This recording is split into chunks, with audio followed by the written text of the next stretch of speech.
Talagang tapos kukunin nila yung yung hindi naman nila pinaghirapan. How? Hi guys, good morning po mga idol natin dyan, Luzon, Visayas at Mindanao. So for today's video mga idol, mainit-init pa po ito at magbigay tayo ng reaction dito po kay Ma'am Majeline Alina Valencia, na kung saan mga idol, ito po yung OFW na naharang or na-hold po dyan sa Clark International Airport dyan po sa Pampanga, na kung saan mga idol ay nakita ang kanyang iPhone at Vivo, na kung hindi daw siya nakapag-video, mukhang hindi siya tantanan sa mga custom dyan sa Pampanga. So nagsalita na po si Ma'am Majeline mga idol Valencia, at tara mga idol, panoorin natin at magbigay tayo ng reaction pagkatapos ng video.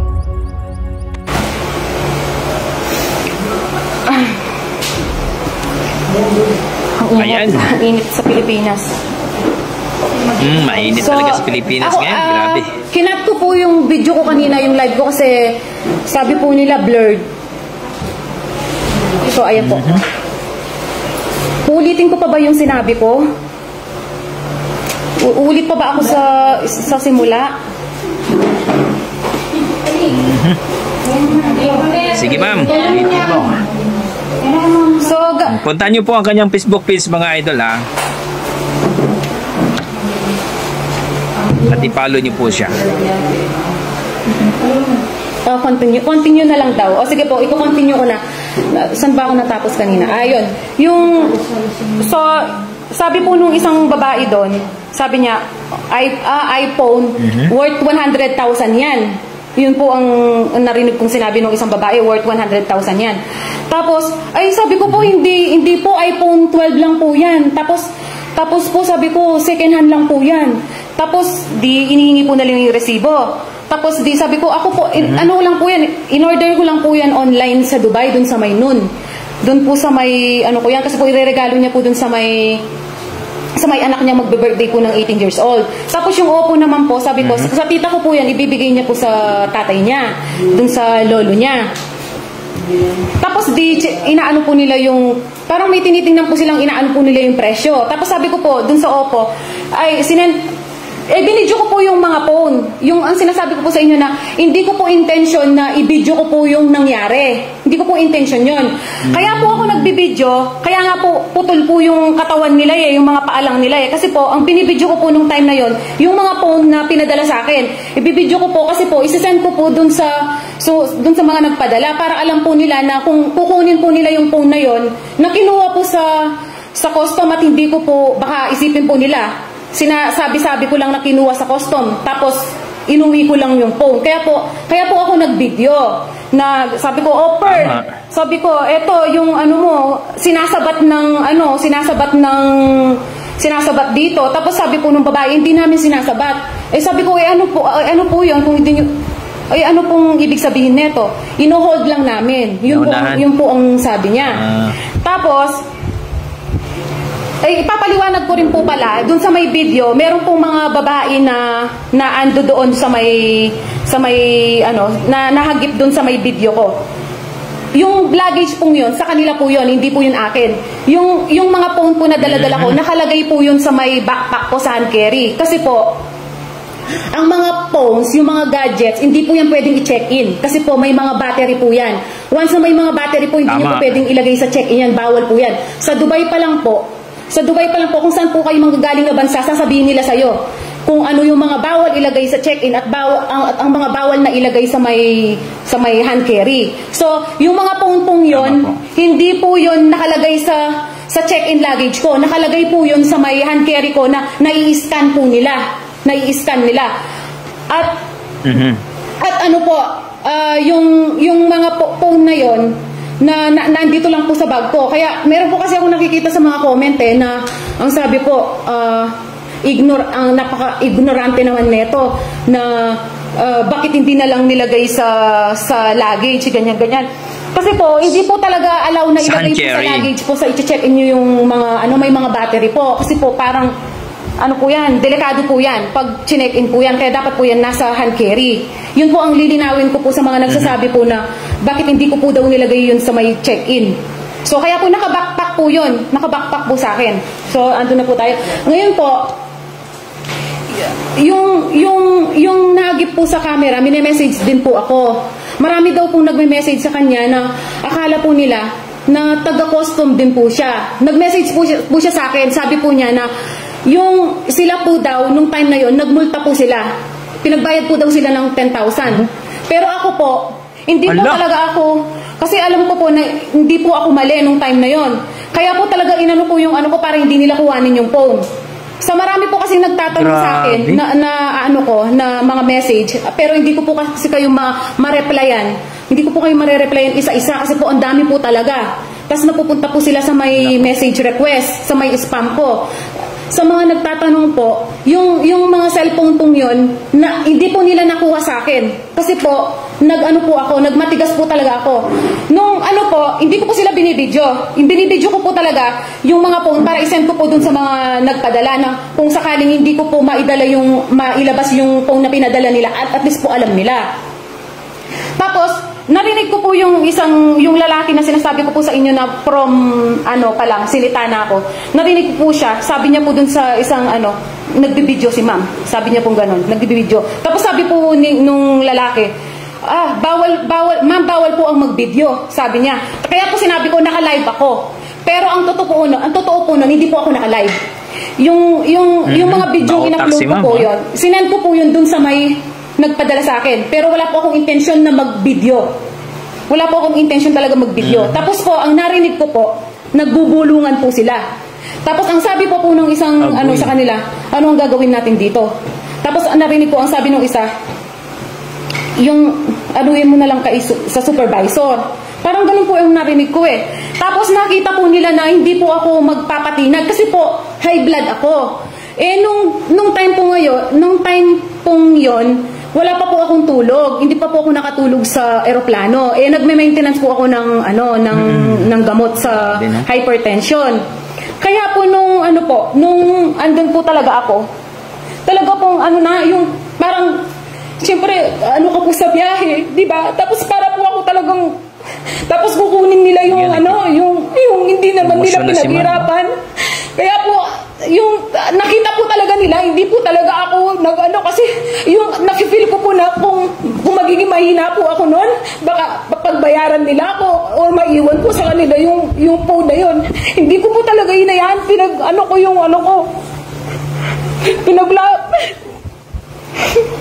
kasi po marami pong nagme-message sa akin na sabi po nila nangyari po yan. Nangyari daw po sa kanila yan. Pero ako hindi po talaga ako pinakita ko po talaga sa kanila na ipaglalaban ko yun. Ipaglalaban ko yung kasi po nagbibiyahe, ilang beses na po ako nagbiyahe, ngayon lang po nangyari sa akin yan. Tapos sasabihin nilang bawal daw magpadala. Kailan pa kaya naging bawal yung magpadala? Doon po sa mga nagsasabi na ginawa ko lang daw po yung video na yun para gusto ko sumikat.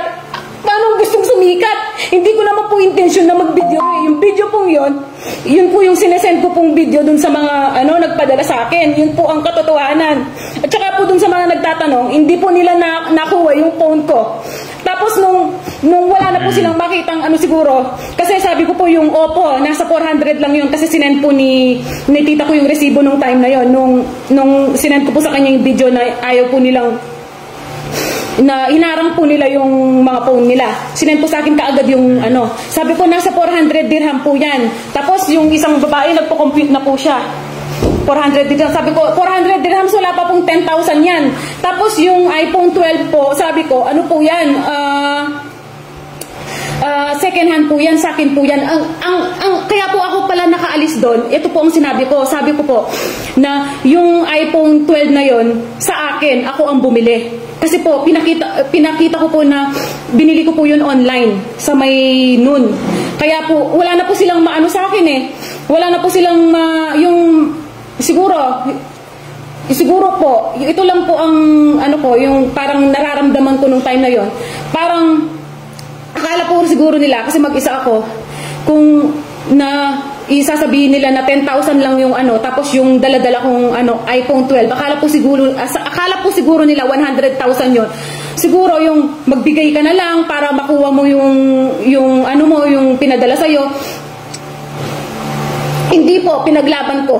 Sabi ko po sa isip ko, kahit dito nyo pa ako patulugin, hindi ako lalabas dito hanggat hindi ko dala-dala yung mga ano. Kasi alam ko po, yung cellphone na yun, inutang lang po sa akin nung kaibigan ko para po may pangregalo po sa anak niya kasi mag-18 siya. Tapos kung kukunin po nila, kaya po talaga yung pinaglaban ko po. Hindi po ako nagbayad.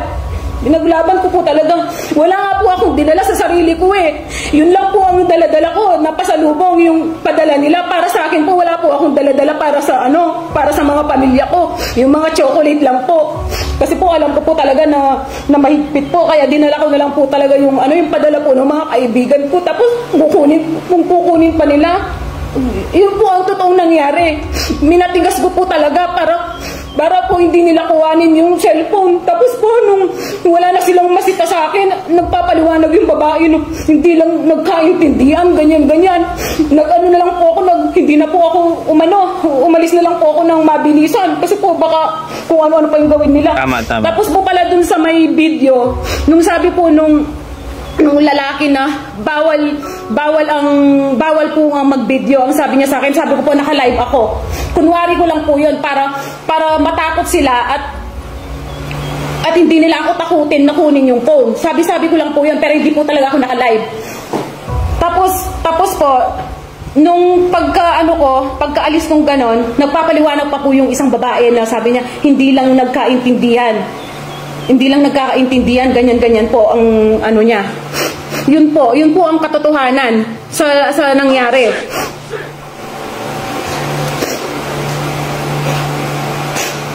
So dito po mga Lodi, no, at napakasakit po ito kasi marami pong OFW talaga na nabibiktima. Hindi naman lahat. Ako, salute dyan ako sa mga custom dyan kasi siyempre kababayan natin dyan. Salute ako dyan basta mga taong talagang hindi gumagawa ng kalukuhan dyan. Imagine nyo, no, ang ating mga OFW, ilang years na yan pabalik-balik sa ibang bansa. Talaga namang nagsekripisyo yan para sa pamilya, no? Wala na pong mairegalo sa sarili yan. Minsan, umabot na ng 20 years, 15 years, tsaka sila makabili ng kanilang regalo sa sarili. Tapos, matimingan sa mga buaya dyan sa airport na kukunin lang, kupiskatin, di ba? Kukunin nila sapagkat mamahalin. Grabe, wag naman. Kita mo si ate, kung na-high blood pa yon, tinatake, napakadelikado. No?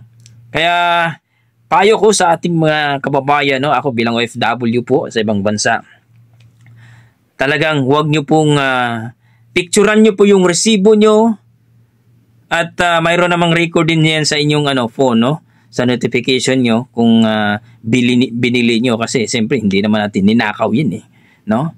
Kung maka-iPhone man na isang tao mga kapatid, sabihin ko sa inyo mga idol, isa ka na pong sinasabi nating malupit kasi ang mahal ng cellphone, lalong-lalo na kung 1 terabyte na iPhone 15 Pro ngayon, nasa mga almost 110,000 kung piso kasi nasa mga 7.2 kung real. So regalo sa sarili, minsan, di ba, alam naman natin mga idol, yung padala, hindi naman yan paramihan. Kita mo naman yung cellphone, dalawa lang Para sa akin po, no, tigilan nyo na po yung mga ganon kasi instead, i-welcome nyo po at tratuhin ng maayos ang mga OFW pagdating ng Pilipinas kasi hindi nyo alam kung ano po ang naranasan ng mga OFW dito sa ibang bansa. No?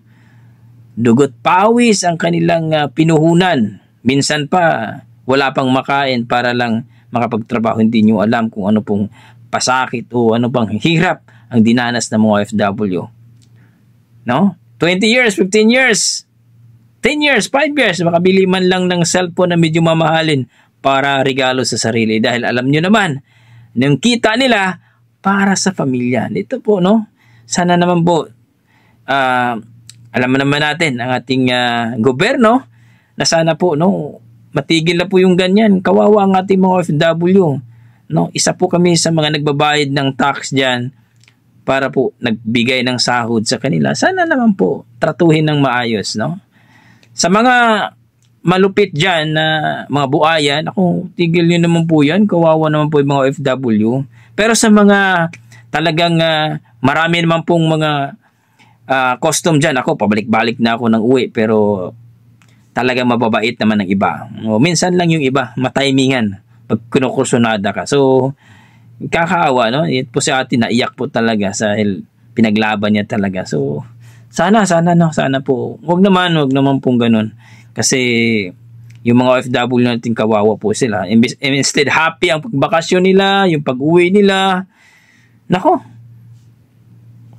talagang ma-disappoint tuloy. So, salamat ate na kabayan OFW na talagang napaka-strong mo. At happy kami na hindi nakuha, no? Hindi nakuha po ng custom yung cellphone mong iPhone 12. Nako, medyo mahal-mahal po yun mga idol. Nasa almost siguro 80 or 70K. No? Tapos, nako, pinagpaguran po. Inutang, narinig yung mga idol. Inutang pa nako po. Kailan din ba matapos ang bayad nun? So, hanggang dito na mga idol. Maraming salamat po sa inyo. At sana po, no, sa mga OFW, yung mamahalin nyo pong cellphone, huwag nyo pong walain yung mga resibo nyo. Mayroon naman kayong picturean nyo, no? Para just in case lang po. Alam nyo naman sa atin, ingat lang po kayo mga kapatid, ha? Sa mga OFW, at marami naman, hindi naman po lahat ang mga custom dyan na medyo hindi magandang ginagawa. Kukunti lang yan sila. Kasi alam naman natin, maraming mga custom dyan na mababait at saka talagang tuwang-tuwa yan sila pag mga OFW na bumaba. Kasi siyempre, alam naman natin mga OFW, mahal na mahal natin ang bansang Pilipinas. So, God bless mga idol. Ingat.